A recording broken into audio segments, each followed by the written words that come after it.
Good evening. Busy day here on If You Don't Like That. If you haven't been with us, Sean Salisbury was here earlier today talking college football playoff, NFL, end of the season playoffs, and then Jerry Reynolds, 4 o'clock.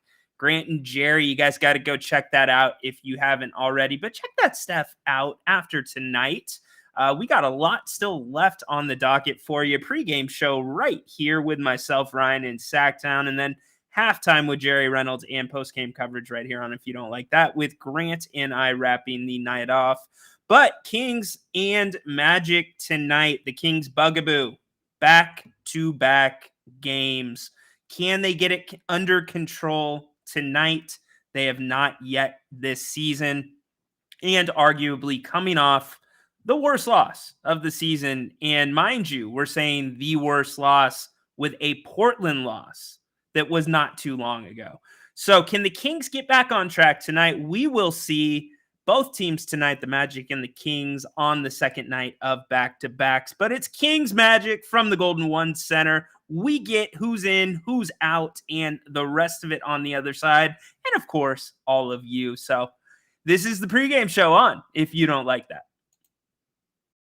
3, 2, 1, go. Sacramento miscue. Carter, stolen by Williams. And look at this. Oh, you don't like that. You don't like NBA basketball. Fox, goodbye. Oh, if you don't like that, you don't like NBA basketball. The exclamation point from De'Aaron Fox. Oh, if you don't like that, you don't like NBA basketball. Boy, that's an ESPN highlight right there. Whoa. Carlson comes in. How about this? Holy moly, Jim Bob Bowley. That is a major league smush. Holy moly, Jim Bob Bowley's right. Kings Magic from G1C tonight. Welcome in. I'm Ryan in Sacktown. Happy to have you here on If You Don't Like That. Let's get to a few comments before we look at a breakdown of tonight. Sports Freak kicking it off as always. Last night, big embarrassment indeed. It does need to be broken. There's no doubt about that, and no better time than right now if you're the Sacramento Kings, considering you have a team that's healthy. The Magic roll into here a little bit dinged up. Markelle Fultz, most notably, will not be playing for them tonight. Jonathan Isaac also not available for Orlando, but the Kings, they've got a full deck of cards to play with. Orlando, interesting enough, this is their seventh back-to-back of the seventh game in a back-to-back scenario so far this season. They are 2-4 coming into tonight. So they've got some experience early on with these back-to-backs. And I know some of you already put up a few comments about Orlando being a better team. They definitely are. So we will see what happens tonight. Walt, what's up, man? Happy to have you here. Turn this thing around tonight. Indeed, I sure hope they do. Carf, what's up, man? Let's get the monkey off of our shoulder tonight. Go Kings. I agree. And it's got to be a quick start, right, for this Kings team. Got to be quicker than what we saw the other night. I mean, it seemed like a race to 30 points, right, in that first quarter. And it just seemed like once you got to 30, and then it was a long time before 40. And the Kings just never had that second gear. I think that's the easiest way to put it. And as Sports Freak said, the table set. Well, it was set last night too. And they just could not get the job done. And you get a team tonight in Orlando that lost to Golden State last night, but Orlando's beaten some very good teams so far this year, and they've got a backcourt and a front court that can give you some problems. I mean, one thing you'll notice about this Orlando team tonight is not many players will be standing still on the offensive side of the ball, and Orlando is a great defensive team.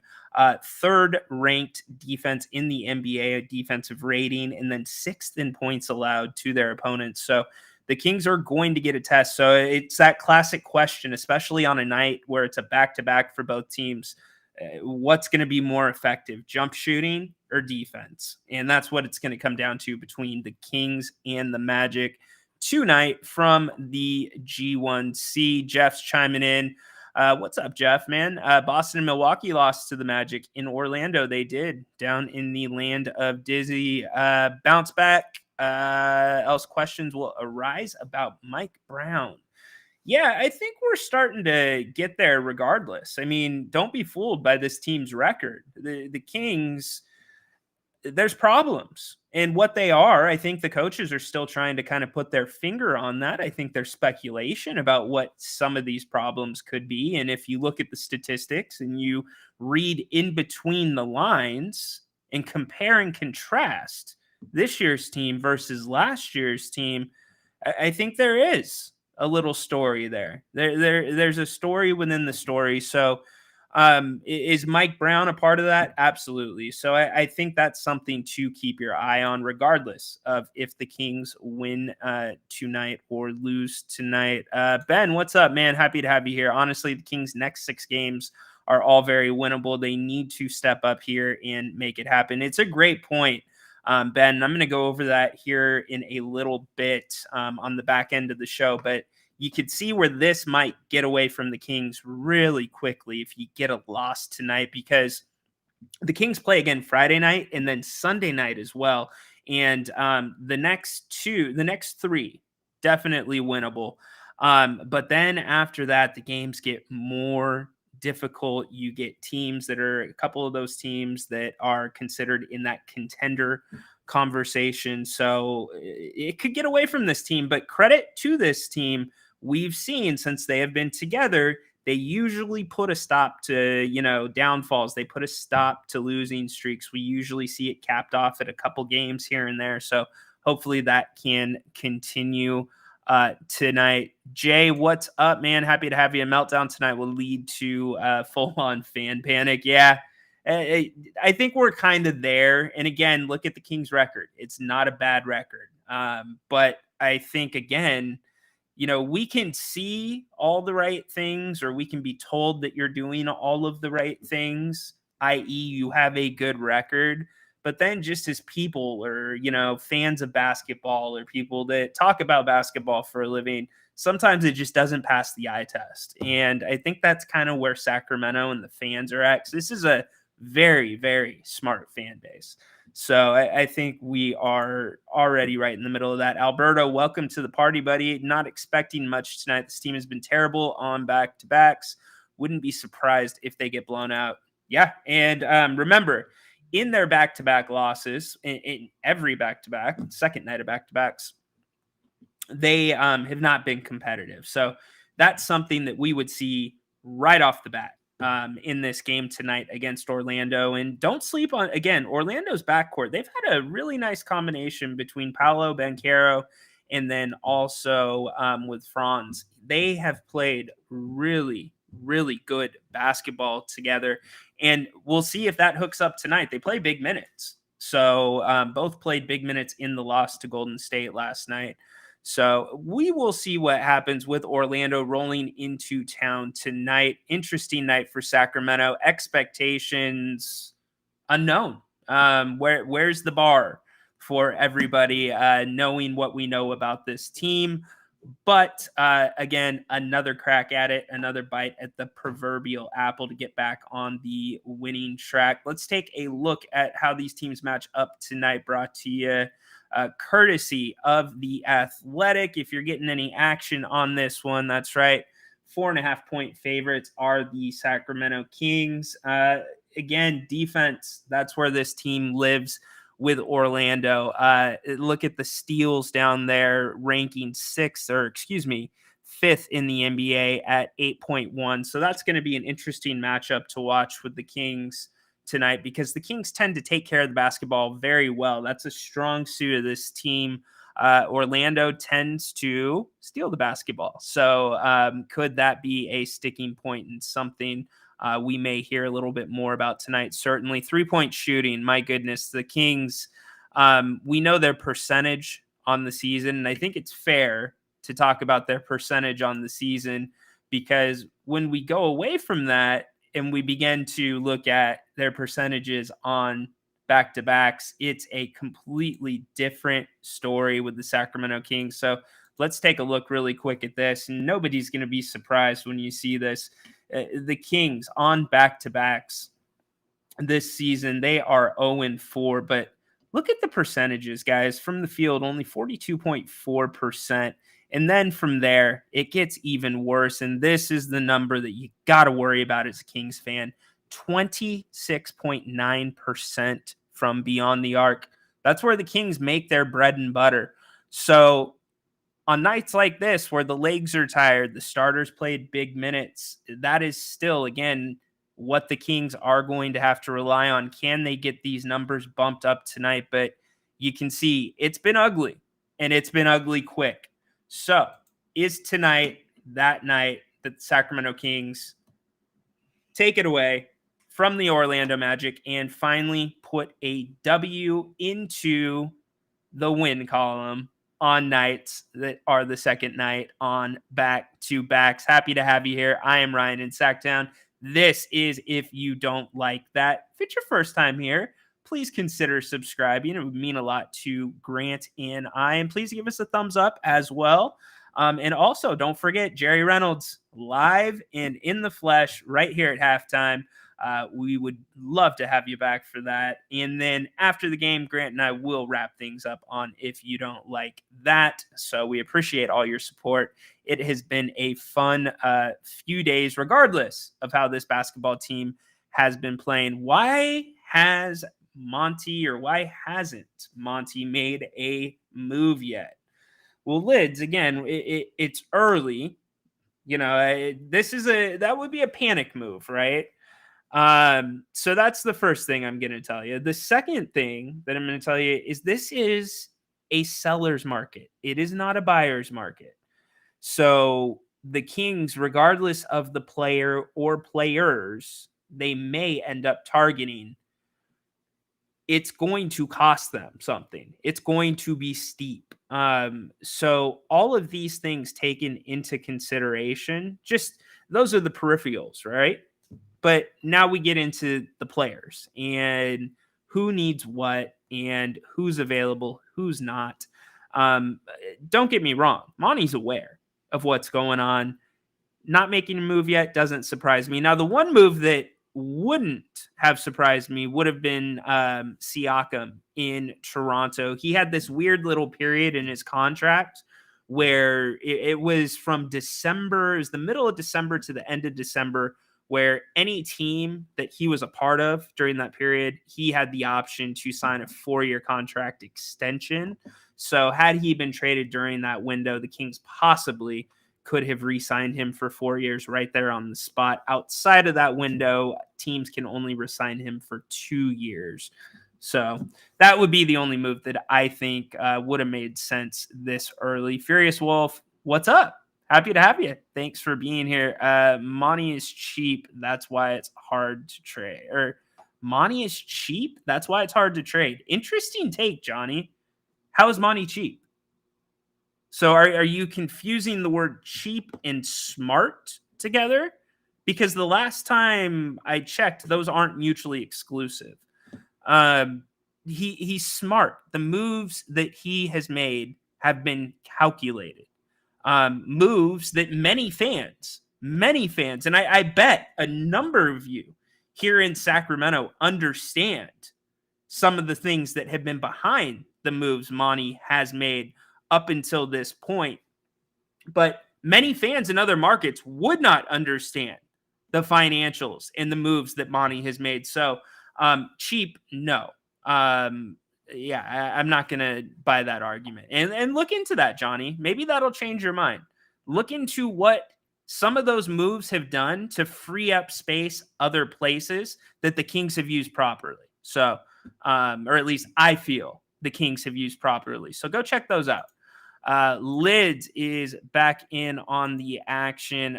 They should have won last night. Inexcusable. Absolutely. No doubt about it. Walt, not ready to sound the alarm with Mike Brown. Think this has to do with the surrounding cast around Fox and Sponis.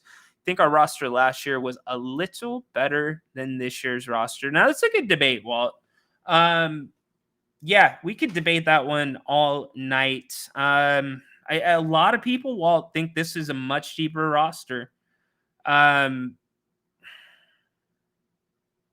Walt, if you held my feet to the fire right now on this, I don't think last year's team was more talented. I think this year's team is more talented. Now that includes the improvement in players' games individually. So I'm giving the tip of the hat to this year's team. Now, I think those players, this year's team, I think they're being asked to do things differently than they were asked to do things last year in certain areas of the game. And I think some of those things they're being asked to do differently are not strong suits for certain players.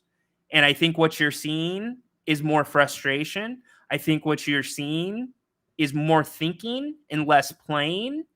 And I think that is the difference between the two teams if we want to compare the two.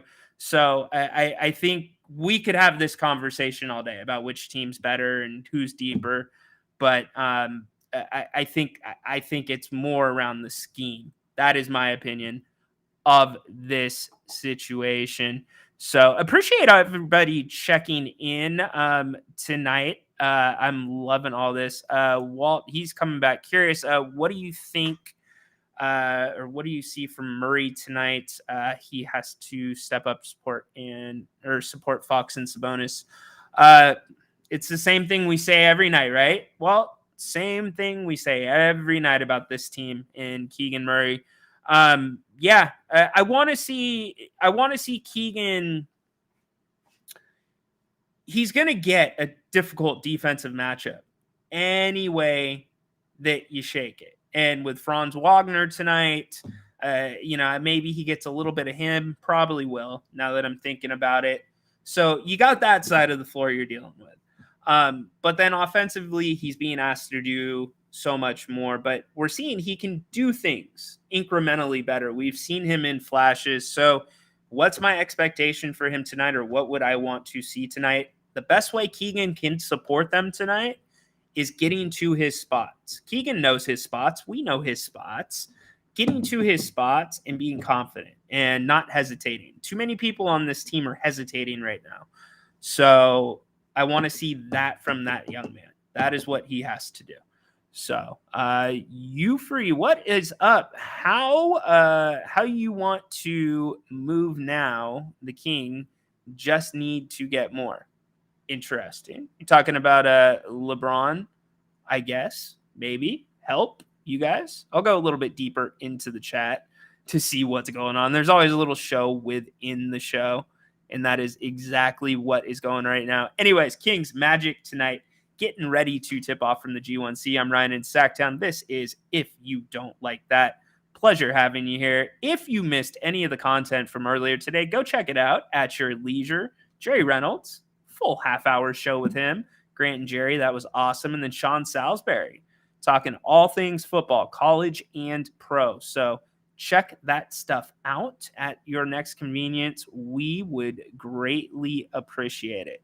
So a lot of talk. So I appreciate, and I'm reading here and talking, but I appreciate the discussion going on within the chat. And I'm going to try to summarize here about Monty and his aggressiveness and his approach to being the GM of the Kings. So I like it. And that's what I mean about this fan base. You guys are so well informed and you know your basketball stuff. So, and Furious, yeah, Keegan is still learning.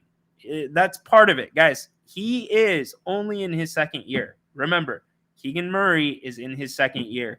We were having a conversation off camera or off air, whatever, before Grant and Jerry, and we were talking about some players and some differences between the expectations. And Keegan was part of this conversation, but we were talking about the expectations placed on some of those players coming into Sacramento versus what Keegan has had as part of a bigger conversation. So it was really interesting. And you have to remember, this young man is playing most nights the most difficult play defensively. He is guarding the other team's best player many a nights in the Western Conference. So he's just simply in that position, Keegan Murray, where if you asked him to do one side of the basketball very well, he would be amazing. Amazing. If everything went into that one side and your team was defensively good enough to hide him as a defender. But he still can do more than that. He doesn't need to be hidden. But if his focus was there, different Keegan Murray, different system, different Keegan. Same thing defensively. If his focus was there, he could be one of the best defenders in the league. So he's being asked to do both. That's going to take time as a second-year guy. So Sasha, so this is an interesting point, Lids. I appreciate you bringing this one up. Sasha needs to get a lot of minutes tonight. Unfortunately, he is not right now. It's been interesting how Sasha has not been getting a ton of play as of late off of the bench for Mike Brown. I think there's something to matchups in the past, I would say, 3-4 game span. But outside of that, yeah, I'm surprised. Sasha is not Sasha. Yeah, Sasha is. I'm very surprised. Sasha has not been getting more time on the court, especially with the way this team has struggled. So, yeah. And hey, Mike Brown, my thinking is Mike Brown's going to have a quick trigger tonight. He's going to be going deep into that bench in the first half if things are not playing well. Because like I said, Orlando, defensively, excellent. If I can't emphasize this enough, Orlando's specialty is defense and getting their hands on basketballs and stealing the basketball. And they do the fundamentals well also. But the Kings absolutely have to treat this Orlando team with that type of respect offensively and understand defensively it is going to be a battle trying to get the looks that you want to look and get on a roll. So I want to see some adjustments. I want to see Mike Brown give Sasha the opportunity. Hell, Davion Mitchell has already been on that carousel twice. So let's see what he does. Cody, what's up, dude? My man Cody, always putting the injuries up in there. I appreciate that very much. That's right. Most notable there is Markelle Fultz. He will be a no-go tonight. Next PSF watch party. I will thank you for asking, by the way, Alberto. I will keep you apprised on when the next one will be soon. They are working on some updates. And congrats, by the way, and thank you to all you who joined me last game to do the post-game coverage. But Michael Guerrero is the winner of the Bennett's gift card with his Kings New Year's resolution. So appreciated that. So we will, or 2 nights ago, excuse me. See, I'm getting my nights mixed up. 3 nights ago, Guerrero won the Bennett's gift card. So we appreciate him, and we'll be doing more stuff like that. So we are excited for it. We'll get a couple more comments in here. My man Lance, always making it better. Last year, the Kings were a surprise. This year's teams are prepared, and players and coaches are struggling with this. Your thoughts, Ryan? Yeah, there's part of that to it, Lance. I explained it. I don't know if you caught it about maybe it feels like about 10 minutes ago. Go back and listen to that. I think that is kind of, that's what I think part of the struggle is. But I think that the Kings are trying to stay a step ahead of the NBA. Obviously, the Kings, nor anybody else in the NBA, thought last year offensively that team would explode the way they did to become the number 1 offensively rated team in the history of the NBA. So yeah, that was a surprise. Now, we saw some stuff in the Warrior series. We saw stuff before that caused some concern. It was like, hey, this could be something that other teams may pick up on how to guard Sacramento. And then we saw what happened in the Warrior series. And then we saw how the season started with Sabonis at times and how they were guarding him. So yes, other teams are better prepared for the Kings, but I don't think the Kings are necessarily responding to how they think they're going to be played They're thinking about how to play a different way that team's never seen to beat them. You see what I'm saying? They're not taking what they could get. They want to be a step ahead. So that to me is what I think there is a struggle with on the Kings side, personally, besides what other teams are doing to them. What's up, Ian? Don't forget, guys, Kings and Magic getting ready to tip off here in a few minutes from G1C. And both teams, second night of a back-to-back. Last year's team started 20-18. That's just over 500. It's not like they're underachieving this year. No doubt, Ian, no doubt, dude. We were talking about this earlier at the top of the show. But you look at the numbers. Their record does not, the numbers do not reflect their record. Their numbers reflect the record of a team that is right around 500, a team that might be a play-in team. And we're not talking about little difference. We're talking drastic differences. Drastic. 20-point differences in wins versus losses. 26, 27% shooting on the second nights of back-to-back. So those things don't happen when you're a team with the Kings record. At least the gap is not that big. So, but on a whole, 100%. This is a team with a good record. So appreciate the comment there. Kings are 30th in the association in free throw percentage. Cody, they are awful at free throws. And I already know I'm not going to keep looking at the chat because I know Cody will type it in. The two offenders, your two all-stars, Domas Sabonis, De'Aaron Fox. Sabonis more so than Fox. So those two need to be much, much better from the free throw line.